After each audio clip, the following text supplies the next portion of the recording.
Hi, how you doing? Justin here. Today we're going to be talking about doing one-string blues solos, which is a really interesting little exercise. Now, if you've been working through with the series so far, you will have learned 5 patterns of the minor pentatonic scale and know where the blue notes are in each of the patterns, and hopefully you've learned some licks from each one as well. But what most people struggle with is actually negotiating their way musically between the different patterns. Now, one-string solos is a fantastic exercise for doing that. It also, it's a bit of a get out of jail free card if you break a string as well, if you can really know your way around the fingerboard to just play on one string.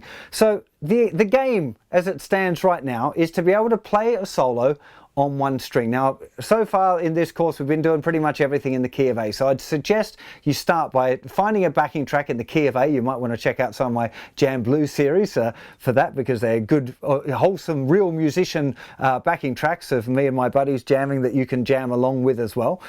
Sorry for the little plug there, but there'll be links in the description. But what you want to start off with is just starting really simple and being able to make up a little solo using 1 or 2 patterns, but just using one string. So the thinner string is definitely the best place to start, because you spend a lot more time on the thinner strings than you do on the thicker strings, and while it's not a bad exercise to practice doing whole solos just using the thicker string, it's a lot less practical than doing them on the thinner string. So to get going with this exercise, I'd recommend that you start real simple. So put a backing track on and just start with pattern 1, where you know those 2 notes, the 5th fret and the 8th fret. Okay, do remember that rhythm is your friend, and so is space, because space gives you a little bit of time to think. So you might just play 2, 3, 4, or whatever, just, you know, giving yourself a little bit of a chance for your mind to kind of recollect and figure out where the things are going on the neck. You know, in the real world you want to be feeling a lot more than thinking, but in the initial stages you're going to have to think. So don't be worried about doing that, about trying to think of where the patterns are and what the patterns look like. So on the thinner string, we've got those 2 notes in box 1, okay? Then if we move back, pattern 5's a nice one to look at next. It's just 3rd fret and 5th fret. Then 8th fret. Then the next box, if we looked at box 2, was adding in the note on the 10th fret. If we look at box 3, we add the 12th fret, and not forgetting our blue note as well, which is the 11th fret. Okay. Into box 4, then we've adding the 15th fret. And then back into box 5, which would be the 17th and the 15th fret. So starting point would probably be not worrying about bends or anything like that, and seeing if you can navigate your way through a solo like that, just playing the notes and making sure you don't hit any duff notes, right? That's a really good exercise in itself. And remember, we're just talking about the first string at this stage. Now, the next step would be to think about what you can do to each different note. So whether you can bend it or curl it or tweak it, or how you can get to it. So this first note, at the 3rd fret, is the flat 7 degree in the key of A, and it's generally not one that you want to do too much with. Bending it can get you to a G sharp, which is a pretty sour kind of a note, a major 7th that would be. So you probably don't want to do much except maybe adding vibrato. Same on the root note, which is the 5th fret one. Okay, a bit of vibrato is definitely nice on that one, but probably not doing too much in the way of bending on that one. You can give it a 1.5 tone bend, but it's a bit awkward to do so. The 8th fret, you've got a tone bend as well as a curl. 10th fret, you've got a tone bend, you've got a semitone bend to the blue note. Okay, getting to that. Then you've got the 11th fret, which is the blue note. You could bend that a semitone up to the 12th fret. Don't tend to do that very much, but you definitely can. The 12th fret, if you're going to play that one, you probably want to give that a 1.5 tone bend.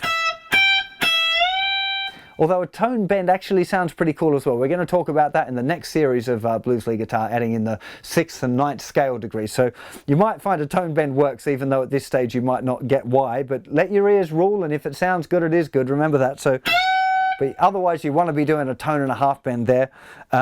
And then we're back to the 15th fret, which is the octave higher than the 3rd fret, which would be a tone bend up to our root note again. So the next thing would be having a go at doing a solo using all of those notes with the bends. okay, and trying to make up something musical. Really, really important that you remember this idea of space as well, and giving yourself a chance to move. Having a look at little ways of, little patterns that you might find that you can use, like going...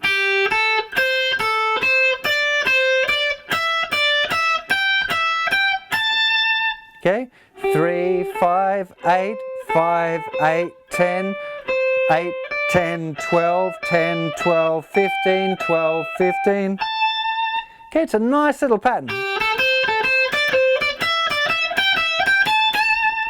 Okay, look for little things like that you can do. Or another nice one is going down the other way. It would be 15, 12, 15, 17, 15, hammer on, flick off, and then slide down to the next pattern. And then the same thing again, which would be 12, 15, slide down to 10, 10, 12, 10, slide down to 8, 8, 10, 8, slide down to 5. Okay. Okay, you can get all sorts of little, these are just little things that you're likely to stumble upon. Okay, so as you're playing and you start shifting between different licks and different patterns, so just make a note of, oh, that kind of worked really well. You know, I definitely recommend having your own little lick book set aside somewhere, you know, just some manuscript paper. So when you come up with a nice idea, you just write down your own tab of that little lick or that idea, which become your kind of phrases that are things that you should work on and develop in order to kind of get your own style going on as well.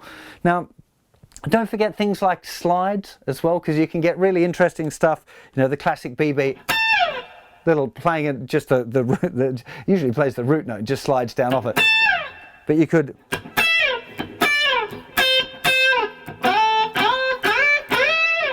you know, sliding into notes using hammer-ons and flick-offs. The note E, the 12th fret, is in the scale, so you can definitely get into your...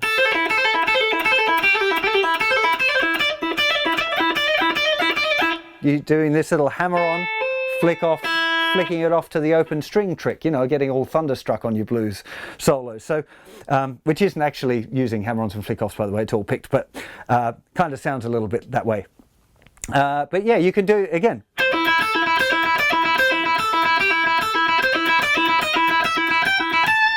Okay, we're just using a little flick off to the open string and playing it again. Down, flick, pick. Down. That's the pick direction.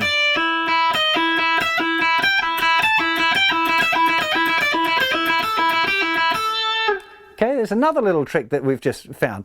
There are many of these little tricks for negotiating between your different patterns, and restricting yourself to just playing a solo on one string is a really good way to find them. I can give you a few more, might do, over on the website if you're really nice to me, but generally these things are better discovered on your own. You'll enjoy it more if you've discovered it as well, if you've found a little thing that's your thing that not everyone else is doing. That's really cool.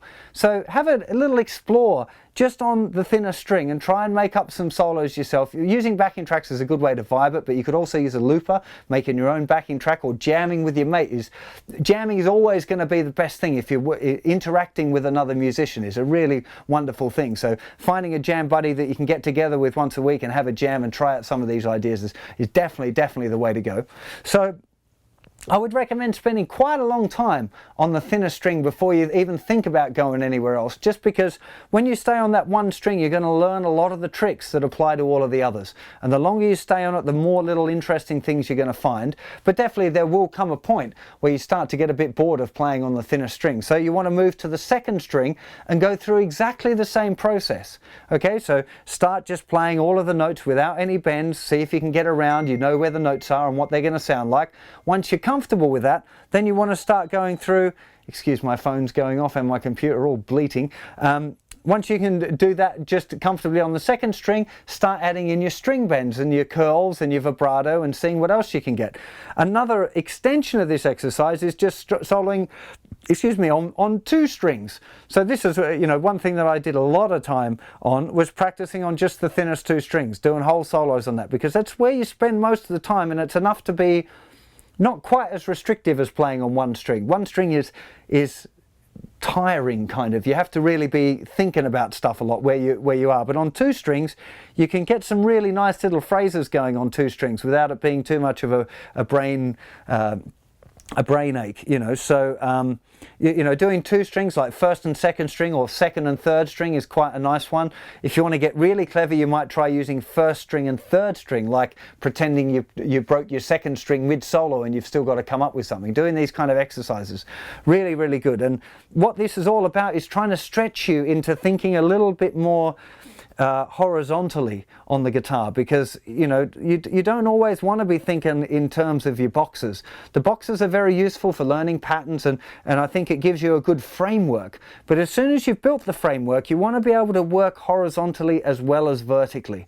So this kind of exercise, restricting you onto one string, means that you're only playing horizontally. You're only working up and down the string, so you really intensely work on that thing. Of course, in the real world, you wouldn't play like that. You would play a mixture of those things, but it's a really good exercise to be able to work that way, and it'll really, I'm sure it will help you open up the fretboard as well. So do go and check out. There'll be some extra tips over on the website for you to check out. So I really hope you enjoy doing this exercise. Again, you know, 5 minutes each practice session on doing a solo on one string, as well as continuing to work on your licks and your techniques and stuff, would be a really good thing to add into your blues lead guitar practice session. There's another text message. I'm really sorry about this. I will remember to turn my phone off next time. So I hope you've enjoyed this lesson, and I'll see you for plenty more very soon. Please subscribe if you dig what I do, and remember, there's more than 1,000 lessons for free over on the website, so go check them out. You take care of yourselves. Bye bye.